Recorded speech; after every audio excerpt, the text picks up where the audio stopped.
నమస్తే welcome to TV 9 news. CPM Telangana రాష్ట్ర 4వ మహాసభలు ఈ నెల 25 నుండి 28 వరకు సంగారెడ్డి జిల్లా కేంద్రంలో జరుగుతున్నాయని, 25న గొప్ప బహిరంగ సభ జరుగుతుందని అధిక సంఖ్యలో ప్రజలు పాల్గొని జయప్రదం చేయవలసిందిగా తెలిపారు। ఈ రోజు సూరారం డివిజన్ షాపూర్ నగర్లో పార్టీ కార్యాలయం దగ్గర సిపిఎం రాష్ట్ర మహాసభల వాల్ పోస్టర్ ఆవిష్కరణ చేశారు। ఈ సందర్భంగా పార్టీ మండల కార్యదర్శి కీలుకాని లక్ష్మణ్ మాట్లాడుతూ సిపిఎం ప్రజా కార్మిక పేదల సమస్యల పరిష్కారం కోసం రాజీలేని పోరాటాలు నిర్వహిస్తుందని తెలిపారు।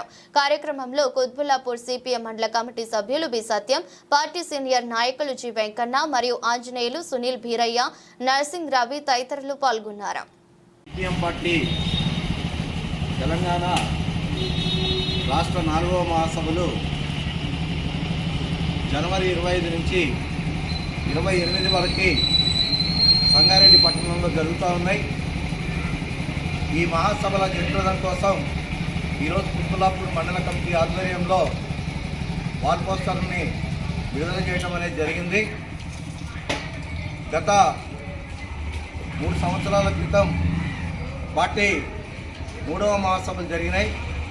ఆ రోజు నుంచి ఈ రోజు వరకు మొత్తం కూడా తెలంగాణ రాష్ట్రంలో ఉన్నటువంటి పేదలు, కార్మికులు ఎదుర్కొంటున్నటువంటి సమస్యల మీద పోరాటాలు, ఉద్యమాలు నిర్వహించి దాంట్లో వచ్చినటువంటి ఒడిదొడుకులని కూడా నెమర వేసుకొని రానున్న కాలంలో పార్టీ ఆధ్వర్యంలో చేయాల్సినటువంటి కార్యక్రమాన్ని రూపొందించుకోవడం కోసం ఈ మహాసభలు జరుగుతూ ఉన్నాయి।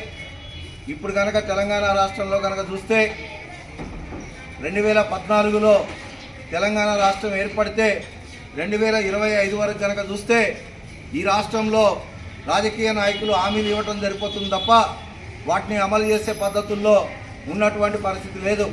తెలంగాణ రాష్ట్రంలో కనుక చూస్తే ఈ రోజు వరకు కూడా ఇల్లు లేనటువంటి పేదలు, ఉద్యోగం లేనటువంటి నిరుద్యోగులు, కనీసం రేషన్ కార్డు లేనటువంటి కుటుంబాలు చాలా ఉన్నటువంటి పరిస్థితి ఉన్నది। ఏ ప్రభుత్వం అధికారంలోకి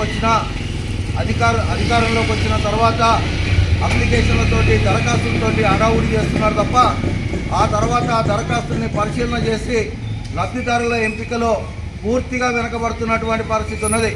లాస్ట్ టైం కనుక చూస్తే బీఆర్ఎస్ ప్రభుత్వం పేదలకి డబుల్ బెడ్రూమ్ ఇస్తామని చెప్పేసి తెలంగాణ రాష్ట్ర వ్యాప్తంగా కూడా ఇల్లు లేనటువంటి పేదలందరికీ కూడా డబుల్ బెడ్రూమ్ ఇస్తామని చెప్పేసి హామీ ఇచ్చినటువంటి కేసీఆర్ ప్రభుత్వం 10 సంవత్సరాలు దాటినా కూడా కనీసం 10% ప్రజలకు కూడా డబుల్ బెడ్రూమ్ ఇచ్చినటువంటి పరిస్థితి లేదు।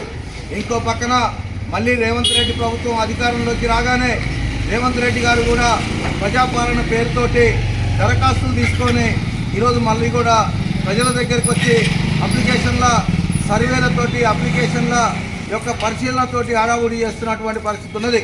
కాబట్టి ఈ సందర్భంగా ఒకటేమి డిమాండ్ చేస్తూ ఉన్నాం, రాష్ట్రంలో ఉన్నటువంటి కాంగ్రెస్ ప్రభుత్వం ఏదైతే ఎన్నికల సమయంలో ఇచ్చినటువంటి 6 గ్యారెంటీలను వెంటనే అమలు చేయాలని చెప్పేసి హామీలు ఇచ్చి ప్రజల్ని మోసం చేస్తే కనుక సిపిఎం పార్టీ తరఫున ఊరుకునేది లేదని చెప్పేసి ఖచ్చితంగా అమలయ్యేదాకా ఉద్యమాలు, పోరాటాలు నిర్వహిస్తామని చెప్పేసి ఈ సందర్భంగా తెలియజేస్తూ రేపు 25వ తారీఖున సంగారెడ్డి పట్టణంలో